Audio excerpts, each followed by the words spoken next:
bezvedomí neúrazovom. Ak nepoznáme presnú príčinu, pozor, neúrazové. Ak nepoznáme presnú príčinu, podávame cukor. Nikdy nemôžeme vedieť, či nejde o cukrovkárov. Čiže ak neviem príčinu bezvedomia, podám cukor. Ak sa prebere za krátku chvíľu, bola to cukrovka, ak sa neprebere, bolo to niečo iné. To je jedno, ale prevencia je vždy cukor. Ešte raz. Tieto cukrovkárske záchvaty alebo stavy hypoglykemie, čiže nízke hladiny cukru, vznikajú najčastejšie u ľudí užívajúcich inzulín.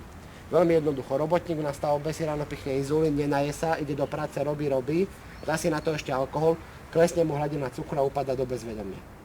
Liečbou je dať cukor, buď kockový alebo kryštálový nasypať medzi zuby a medzi lícnu sliznicu.